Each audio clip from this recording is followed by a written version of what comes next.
Welcome back, everybody. Today we're going to be talking about something that I think is going to be very helpful for both experienced crypto investors and new crypto investors coming into the space. I recognize that there's actually a lot of new investors, especially my Cardano boys, so please listen up. There's been a couple of questions to explain what a bull market is and a bear market, and I understand that those concepts can be a little bit new to some people, especially if you're just entering the market and if you're just entering investing in general. So looking at the screen, I've just pulled up an example of the gold bull market and the gold bear market. So cryptocurrencies, similar to hard assets like metals, they'll go through a similar bull market and then they'll go into a subsequent bear market. So an entire bull and bear market is a market cycle. So these market cycles tend to last a long time. So you can see that this run was back in April of the 80s, and then the next one didn't even happen until April of 2012. So with gold and silver, the cycles are a lot longer than crypto because crypto has a 4-year market cycle. We're actually going to talk about that next. So to give a representation of the Bitcoin and crypto market cycle, what I'm going to be showing you is a logarithmic chart right now of Bitcoin. So we'll notice a couple of things. So this is where initially the Bitcoin trading data started to accumulate. So obviously this is 2010. That went into its subsequent bull market and Bitcoin shot up to $32. At that point, after the bull run of this cycle, then Bitcoin had dropped over time down to $2.26. Rose up again to not its all-time high, but $7. This is still considered a bear market. So if you measure the market peak of June of 2011 and go to the market peak of the bull market in 2013, so that's roughly a 744% increase. Also, you'll notice that the bear market is considerably shorter than the market now, and previous markets being 2014 and so on. So that is roughly a 750% increase. And then if you look here at the market peak, and we'll go here because you can notice that this bull market is much, much smaller in terms of the duration. And you can see that there's only a 500% increase. So we can kind of guess that shorter bear cycles are going to give less of a return, which ultimately makes sense. And subsequently, here we go in 2013 to see the bull market all the way. So we'll measure from the market peak here, and we'll measure up to the market peak roughly around here. So it's just below 20,000. So we went into a 1,476 market cycle that is bear to bull, right? So again, this is the bear cycle. This is the bull cycle. So this cycle lasted a lot longer than the 2 cycles prior to it.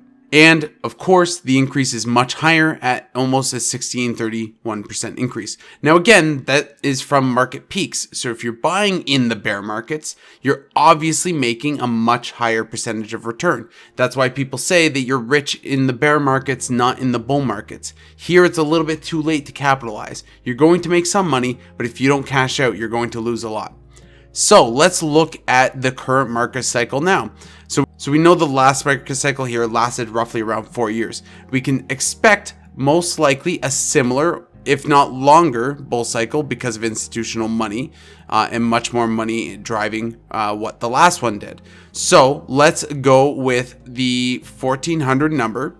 We'll even go under the percentage increase to find out. So we are going to shorten our bull cycle, which we know that it's not going to be, and we are going to bring down our percentage of the last gain, which makes sense because the shorter bull cycle, we're going to get a lesser percent. The reason why I'm doing this is to show you, 1, how much time we still have left, and then 2, how high we could go. Now, again, this is just Bitcoin. Bitcoin could lose some market dominance. I don't think so. In my opinion, this bull market is completely speculation. There's no widespread utility yet, so we can't assume that there's utility driving these numbers. So if you're looking at this, we're looking at roughly in the range of 300,000. And I know that seems like a big amount. Right now, if you look at the Bitcoin market cap, it's roughly $1.1 trillion. And if we bring out our calculator here and just do some rough math, because obviously we don't need to be exact for this, it's all estimates. So let's say we're talking about 300,000. We're finding out how many times 57 goes into it. So Bitcoin has to hit a 5x from here to hit $300,000. And if we times our market cap, we're looking at roughly a $5.6 trillion market cap.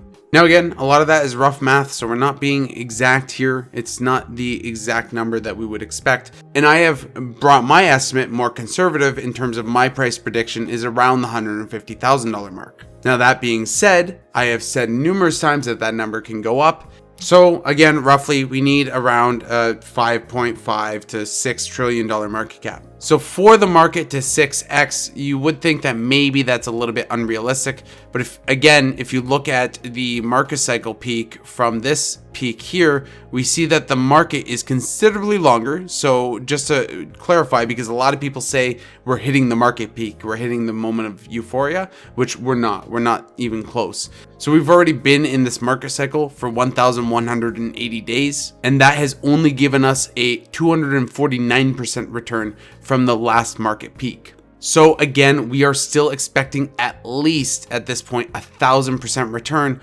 on the market peak. Now that doesn't mean you're going to catch the market peak, but again, as I've said before in my cash out video and everything else, you should be dollar cost averaging in through the bear markets.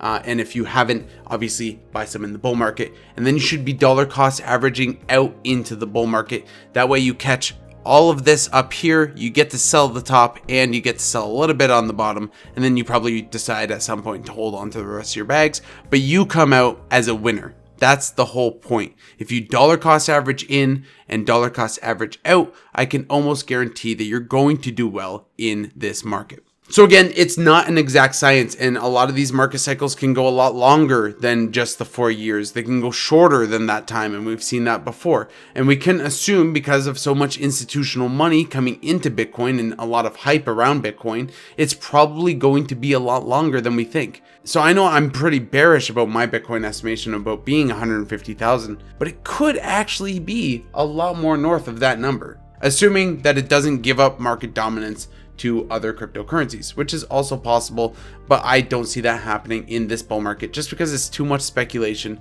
not enough utility. But just keep in mind, the big thing, if you're entering the market now, this is not the bull market that you're waiting for.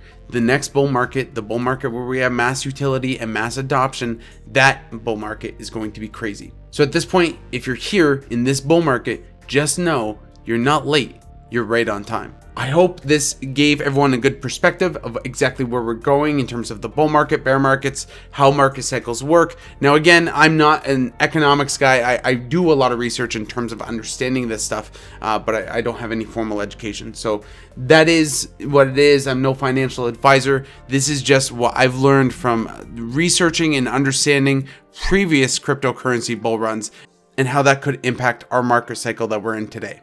But that's it for me, everybody. If you got value from this video, please go ahead and give me a like. I really appreciate it. It really helps share these videos out and lets people know. And I know that there's a lot of new people to crypto asking these exact questions. So I really hope that this gets shared around and is able to reach a lot of people so they're able to understand exactly how the market cycles work. And that way they can take full advantage of the market cycle and make the highest return that they possibly can. That's it for me, everybody. Go ahead and like, subscribe, and comment down below, and happy hodling.